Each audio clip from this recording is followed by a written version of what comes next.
Hello, welcome in lecture number 21 of mechanical vibration. Today we will discuss one more numerical और वो problem आपको board पे दिखाई पड़ रही है।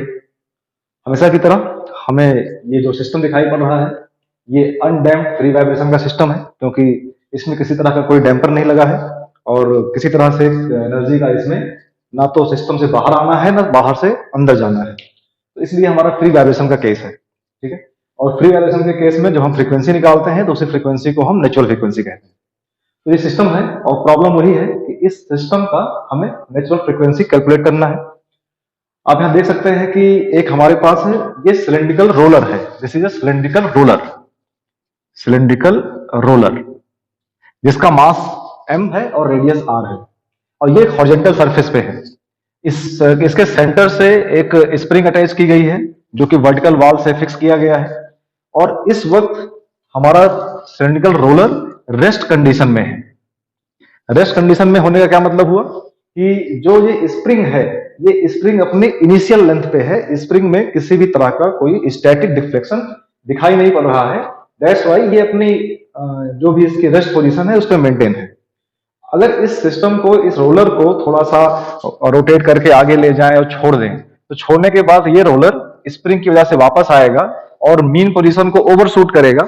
ओवरशूट करने के बाद स्प्रिंग कंप्रेस होगी, फिर पुश करेगी, फिर ये आगे जाएगा और बिकॉज ऑफ दिस सिचुएशन ये अपनी मीन पोजीशन के अबाउट रोलिंग करता हुआ आगे जाएगा और फिर पीछे आएगा और इस टाइप से इसमें ऑसिलेशन स्टार्ट हो जाएगा। तो इसी ऑसिलेशन की हमें नेचुरल फ्रीक्वेंसी निकालनी है।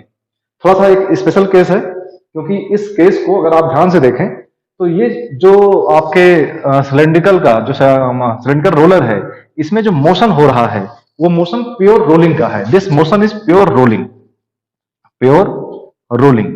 तो जरा ये समझना है कि ये रोलिंग का मोशन, रोलिंग मोशन किसे कहते हैं।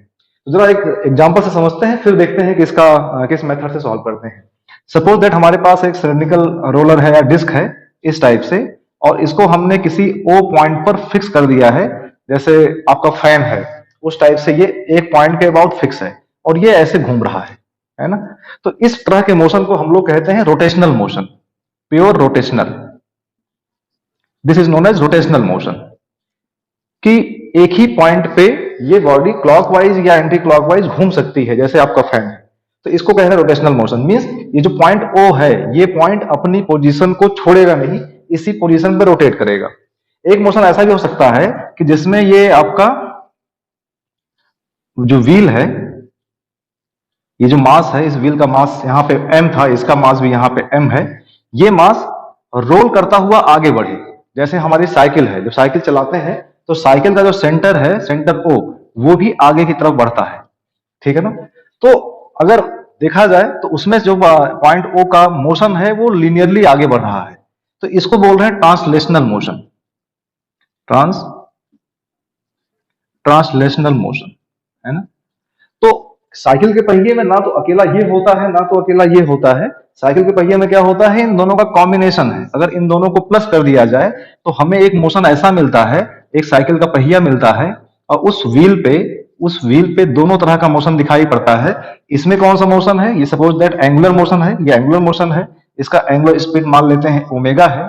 और इसमें लीनियर मोशन है, इसमें लीनियर वेलोसिटी मान लेते हैं v है, स्मॉल v है। इन दोनों को सम करेंगे तो इसके सेंटर में लीनियर वेलोसिटी भी आएगी और एंगुलर वेलोसिटी भी आ जाएगी ओमेगा, जहां पे आप क्या कहेंगे, v is equal to r omega. और इस तरह के मोशन को हम कह रहे हैं रोलिंग मोशन, रोलिंग मोशन।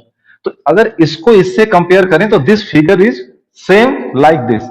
इसमें क्या होगा, जब ये रोटेट करेगा तो इसमें एंगुलर मोशन भी आएगा और साथ में इसमें लीनियर मोशन भी आएगा। तो ये दोनों मोशन होंगे। That's why this is known as rolling motion.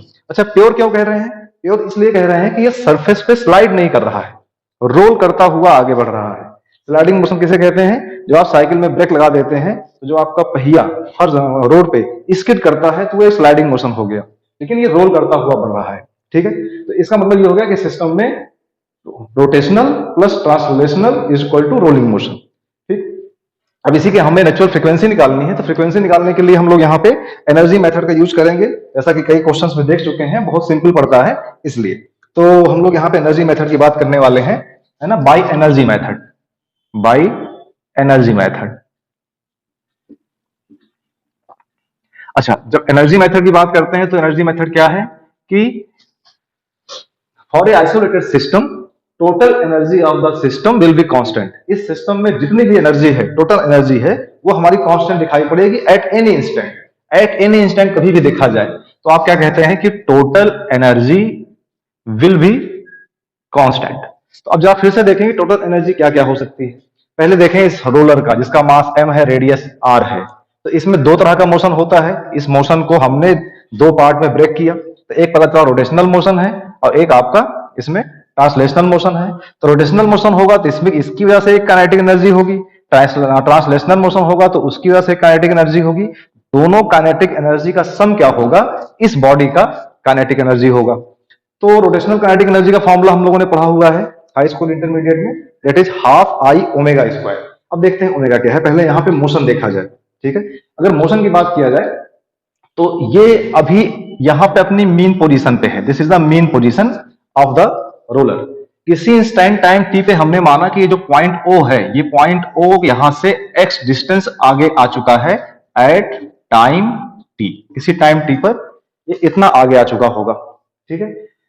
ऐसे ऐसे ऑसिलेट कर रहा है, रोल करता हुआ ऑसिलेट कर रहा है। किसी इंस्टेंट टाइम टी पर देखा गया तो टी पर डिस्प्लेसमेंट मीन पोजीशन से एक्स है। At the same time velocity क्या होगा, x को डिफरेंशिएट करेंगे, that will B x dot.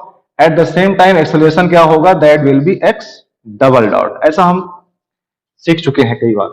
अच्छा, क्योंकि इस बॉडी में केवल लीनियर मोशन तो हो नहीं रहा है कि linear displacement, linear velocity, linear acceleration, इसमें एंगुलर मोशन भी हो रहा है, जो कि आपने यहां देखा है। तो अगर उसी के रिस्पेक्ट में देखा जाए तो अगर यहां पे मान लेते हैं इसी के ठीक ऊपर एक पॉइंट कोई यहां पे ए था, तो जितनी देर में ये पॉइंट यहां से x डिस्टेंस आगे पहुंचेगा, उसी सेम टाइम पे ये रोल करता हुआ आगे बढ़ेगा। तो हो सकता है कि ये पॉइंट ए से उठकर यहां से यहां आ गया हो। ये पॉइंट अगेन इसका दूसरा पोजीशन ए डैश है। तो इट मींस कि अभी इसकी लोकेशन सेंटर से ये थी, अब इसकी लोकेशन सेंटर से चेंज हो गई है, ये हो गई। सपोज दैट ये थीटा हो गया, ये एंगल थीटा है। कहने का मतलब ये है कि जितनी टाइम में सेंटर मीन पोजीशन से एक्स डिस्टेंस तक आया है, in the same time point a roller पर यहां से शिफ्ट होकर यहां आ गया है ना। तो उसी टाइम में ये linear displacement of point O और उसी टाइम में ये angular displacement of point A होगा, ठीक है ना। तो अगर हमें यहाँ पे ए डैश की बात किया जाए, what will be the a dash, तो ए डैश क्या होगा, angle is equal to arc upon radius. Arc a dash angle theta, radius इसका कितना है, small r, it will be r theta. तो ए डैश आर थीटा, ठीक है ना। A dash equal to r theta, है ना, क्लियर। और ये जो आर थीटा वैल्यू होगी ए डैश, इतना ही ये पॉइंट आगे बढ़ा रहेगा, ठीक है। यही वैल्यू हमारी एक्स के इक्वल होगी, यही वैल्यू हमारी एक्स के इक्वल होगी। हमें यहां से मिल गया कि एक्स और आर थीटा में क्या रिलेशन है, मींस लीनियर डिस्प्लेसमेंट एक्स और रोलर के एंगुलर डिस्प्लेसमेंट एक्स में क्या रिलेशन है। यहां से साफ साफ दिखाई पड़ गया। अब अगर इसको हम बात करें कि अगर दोनों को डिफरेंशिएट कर दें कि लीनियर वेलोसिटी और एंगुलर वेलोसिटी में क्या रिलेशन है, तो इसको डिफरेंशिएट करेंगे तो ये हो जाएगा x dot is equal to, ये हो जाएगा R theta dot. Means linear displacement और एंगुलर डिस्प्लेसमेंट में ये रिलेशन आ गया, ठीक है। अब जरा बात करते हैं कि इसमें कितनी काइनेटिक एनर्जी होगी, इसमें कितनी होगी। तो ये कौन सा केस है, it is a case of pure rotational motion. Pure rotational motion में क्या होता है, half I omega square. Omega का मतलब क्या है, एंगुलर वेलोसिटी। यहां पे एंगुलर वेलोसिटी क्या ले रहे हैं, थीटा डॉट। तो यहां पे काइनेटिक एनर्जी क्या होगी, that will be half into I. I क्या है, mass moment of inertia of this body about the axis of rotation. Axis of rotation क्या है, ओ पॉइंट है, जिसको कह सकते हैं half I O, half I omega square. Omega का मतलब क्या है, angular displace, angular velocity, that will be theta dot square. This is the rotational kinetic energy, angular kinetic energy of the roller, ठीक है। अगेन देखा जाए इसमें क्योंकि ट्रांसलेशनल मोशन भी है, तो वेलोसिटी कितनी है, v है। तो इसमें एक फॉर्मूला और आएगा, half M V square. v का मतलब क्या है, x डॉट स्क्वायर। तो half M V square plus half I omega square, जो फॉर्मूला हम जानते हैं वही है। अगर इन दोनों को सम कर दिया जाए तो this will be the kinetic energy of the roller. उस रोलर में इतनी काइनेटिक एनर्जी होगी किसी इंस्टेंट टाइम टी पर, जब उसकी velocity linear velocity x dot है और एंगुलर वेलोसिटी थीटा डॉट है। ठीक है, तो एक तो बात समझ में आ गई यहाँ पे कि टोटल काइनेटिक एनर्जी की बात किया जाए तो आप कहेंगे kinetic energy of roller plus इसके अलावा एनर्जी क्या हो सकती है, क्योंकि स्प्रिंग लगा हुआ है, ये इलोंगेट होगी, कंप्रेस होगी, तो स्प्रिंग में स्ट्रेन एनर्जी होगा, तो आप कहेंगे स्ट्रेन एनर्जी। स्ट्रेन एनर्जी किसमें? Strain energy will be in spring, और इसका सम क्या होगा? That will be constant. ठीक है ना। अब जरा देखते हैं कि टोटल काइनेटिक एनर्जी क्या हुई। काइनेटिक एनर्जी क्या है? अच्छा, यहां पे देखें आई ओ की वैल्यू क्या होती है, हमें मालूम है किसी भी सर्कुलर रोलर के लिए आई ओ की value mass moment of inertia का फॉर्मूला होता है एम आर स्क्वायर बाई 2। ठीक है, ये हमें पहले से मालूम है। किसी भी बॉडी का जो सिलेंड्रिकल बॉडी होगी तो उसका mass moment of inertia M R square by 2 होगा। तो जरा रिप्लेस करते हैं वैल्यूज को, हाफ आई के बदले ये लिख देते हैं, ये वैल्यू हो गई हमारे पास हाफ आई इक्वल टू हो गया एम आर स्क्वायर बाई 2 और theta dot square, theta dot square plus और क्या है हाफ एम वी स्क्वायर के प्लेस पे half M into X dot square plus ये तो हो गई हमारी kinetic energy of the roller, half के इंटू डिफ्लेक्शन का स्क्वायर। ये हम लोगों ने पढ़ा हुआ है कि स्ट्रेन एनर्जी का फॉर्मूला होता है हाफ के एक्स स्क्वायर, जहां पे एक्स क्या है? X is deflection. तो जरा देखें स्प्रिंग में कितना डिफ्लेक्शन होगा। इस स्प्रिंग में तो उतना ही डिफ्लेक्शन होगा कि जितना पॉइंट ओ यहां से आगे बढ़ेगा। तो पॉइंट ओ कितना आगे बढ़ रहा है? That is x. X distance आगे बढ़ेगा तो स्प्रिंग में भी एक्स डिफ्लेक्शन ही होगा। तो आप क्या लिखेंगे? हाफ के into X square, this is the strain energy, this will be equal to constant. यहां तक बात क्लियर? ठीक है, थोड़ा सॉल्व कर लेना इसको।